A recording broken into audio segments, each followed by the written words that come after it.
Here we go. My name is Chisholm Fleeman. I'm interviewing Doyl Frasier at his home in Wiener, Arkansas. This is January the 24th, 2008, and this is the fourth CD. Yeah, you can continue telling about. Where were we? What do you want to go Um, to from here? Well, you're talking about Cape Canaveral and Kennedy Space Center. The difference in some of that. There's the astronaut motel. That's just a part of the Owens Operations and Checkout building. So while I worked there, it was my great pleasure to work with the astronauts, talk to them, meet them every day, chat with them when they're down there, you know. Not many people get to do that. I never did. I was never overly impressed with Hollywood except for John Wayne. I liked him.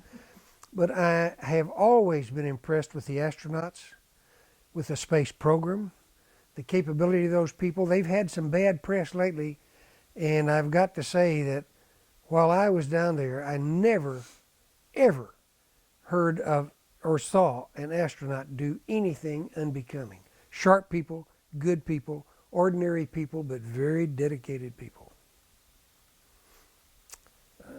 Who were some in particular that stand out in your mind? Every one of them. Every one. The one that stands out is Ed White. And he stands out because the family was fishing in northern New Mexico. And we're out there by a little old stream, and here comes White stomping down the same stream fishing, you know. And we had been catching fish in the curve of a stream where the stream had washed out under a tree. And we chatted with him a minute, and I told him, you know, let his bait drift back up under that tree. And he did. He caught a bunch of fish out of there. Neat guy to stand there and talk to and fish. And they're just, every one of them were just people. After I went to work there for McDonnell Douglas, after every mission, when they got back, we would hold a little session with the astronauts, and we people who took care of making sure as best we could that their area was prepared safely and all, hold a little meeting, and they would tell us about it, you know, and it was a little thing where they would say, hey, everything worked great and we appreciate your effort. Well, the first one that I was there, all the other guys were old hands at it, you know, and we were talking, and one of them said, who are you? And I introduced myself, and I says, I'm the new kid on the block, and I guess you'd have to say that I'm the gringo. From there on, they call me Gringo. They all autographed a picture for me to the Gringo, you know, so and so. I don't know where that is. It's around somewhere. But they're such neat people, very driven. Well, how do you think working for Sandia changed you? Well, it gives you a different perspective of the world because the field I worked in, I had a pretty good feel what I was doing, what it was to be used for, if it was ever used. There was a little session one time down at Cape Canaveral where we were loading out a submarine, and there was enough time in there to the skipper of the boat and I were going to do a little dockside ceremony, and I was going to get to give a little speech to one of the crews. There's always one crew manning the sub. The other crew, we were going to man the dockside, and he would give a little talk, and I would give a little talk representing Sandia. And we got out there to do that. We had a problem with the crane. We had a system, a weapon system, on the hook on the crane, getting ready to put it in that submarine, and there was a problem right at the top of the crane with the cable. We couldn't get the thing up or down. And while we're messing around with that, we're watching the weather, and we've got a little front moving in, and it's fast moving little front. Next thing we knew, it's starting to rain on us. Skipper and I said, hey, let's go down to the officer's, room on the boat. And you and I will change greetings, and I'll give you this little thing that I've had made up at Sandia for you. And he said, I'll post that on the wardroom wall. It'll be with the submarine as long as this submarine is in service. So there is a boat running around out there with a plaque made up by me, representing Sandia, riding around with our plaque on the wall of that submarine. I'm kind of proud of that. And I've got their thing in there. They gave me, Skipper gave me a casting. What do they call that?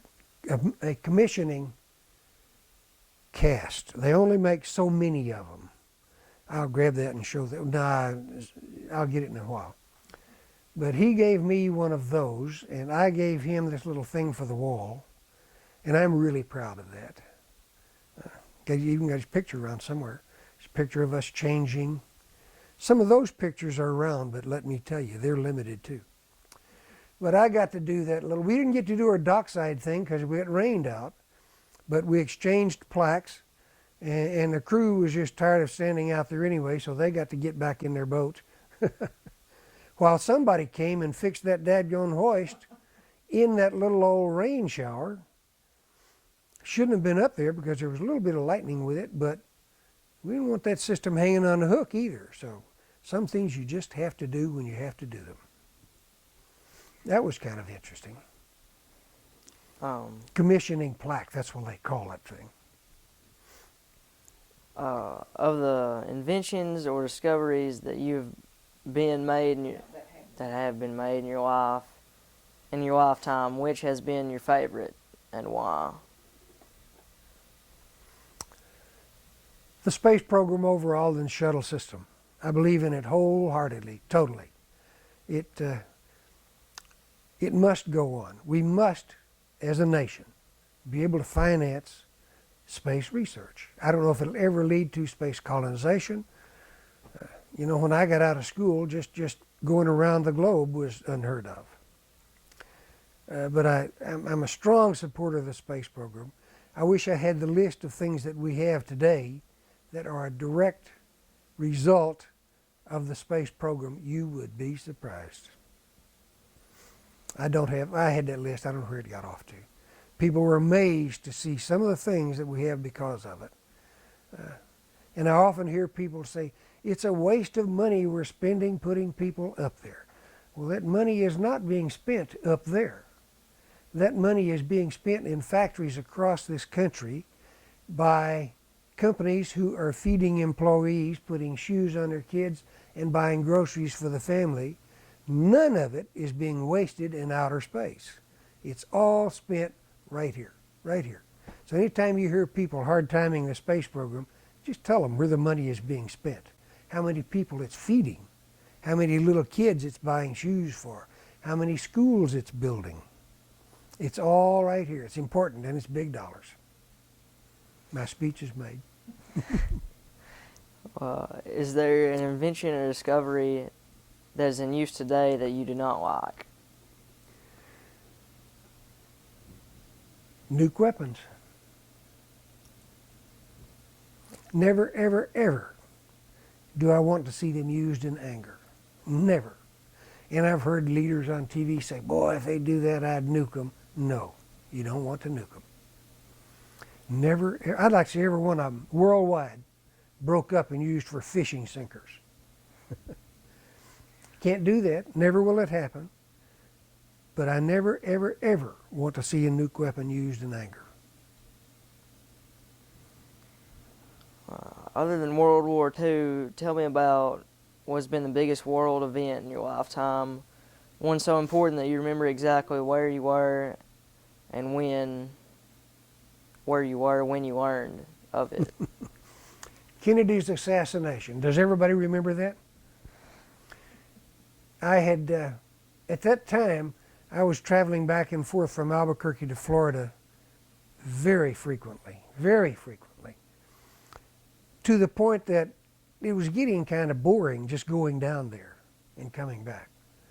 Well, this trip, the day that Kennedy was assassinated in Dallas, I had elected and selected a flight that took me from Albuquerque to San Antonio to Houston to Orlando.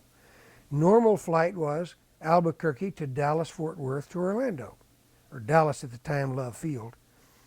And that day I had just elected to go to San Antonio.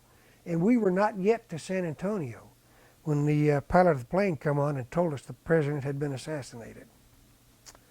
And I didn't know what my response should be.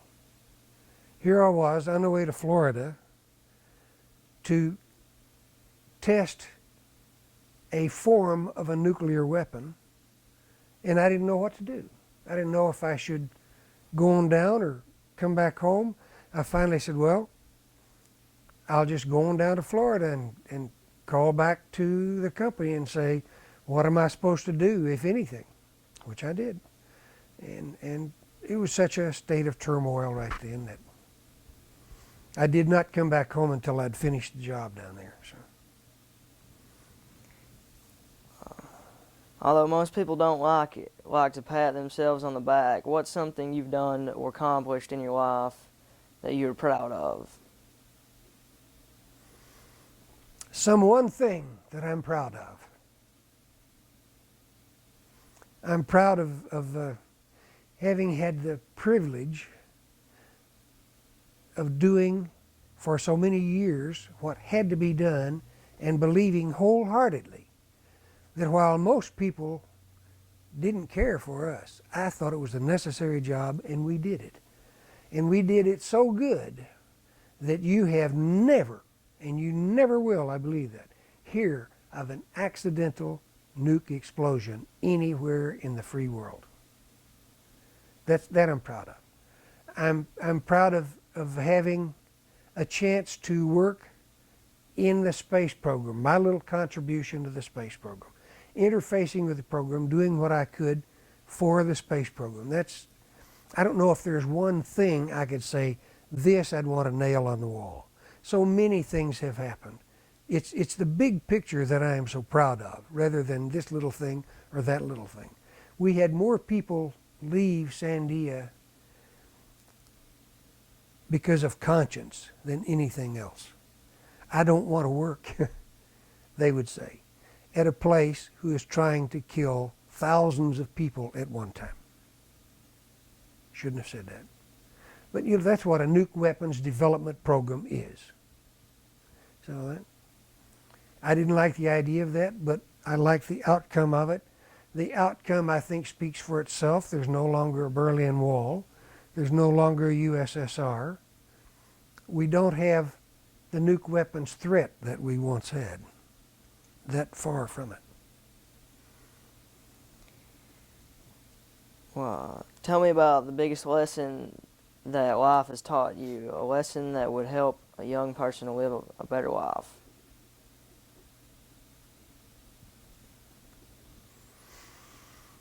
Honesty, integrity, character, seriousness, your own personal development traits changes you from an early student to a responsible adult.